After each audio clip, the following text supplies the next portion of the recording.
High students, welcome to my channel. நீங்கள் பார்த்துருக்க வந்து 7th தமிழ் தேர்ட் டேர்முக்கான ஒரு மாடல் கொஷின் பேப்பர். ஸோ நீங்கள் அட்டன் பண்ண வேண்டியது 10 1 மார்க்கு. மரம் வளர்த்தால் மழை பெறலாம். ஐ திங்க் அது வந்து நீங்கள் தமிழ் எழுத வேண்டியது இருக்கும். ஸோ வயலில் விளைந்து முற்றிய நெற்பயிர்களை செய்வர். ஸோ நீங்கள் 7th ஸ்டாண்டர்ட் பொறுத்தளவுக்கு நீங்கள் பெருசாக வந்து படிக்கலனாலும் நீங்கள் கவலைப்படாதீங்க. உங்களுக்கு கண்டிப்பாக ஆல் பாஸ் தான் இருக்கும். ஸோ நீங்கள் உங்களுக்கு தெரிஞ்ச அளவுக்கு நீங்கள் முடிஞ்ச அளவுக்கு போய் எழுதுங்க. ஸோ பயப்படாதீங்க.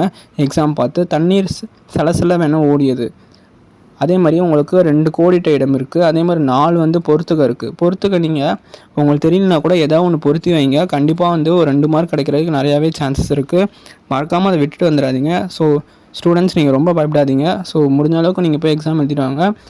அதே மாதிரி மனப்பாடம் நல்லா படிச்சுக்கோங்க. உருப்பசியும் மாறி ஒன்று என தொடங்கும் பழமொழி 400. ஸோ 2 மார்க் வந்து நீங்கள் 5 எழுதுகிற மாதிரி இருக்கும். ஸோ உங்களுக்கு எதுவும் கம்பல்சரி கிடையாது, கட்டாய வினா கிடையாது. தமிழில் கட்டாய வினா வராது. அதே மாதிரி திரும்பியும் ஒரு 2 மார்க் 2 கேட்டிருக்காங்க. கலைச்சொற்களும் உங்கள் புக்கு பின்னாடி இருக்கும்.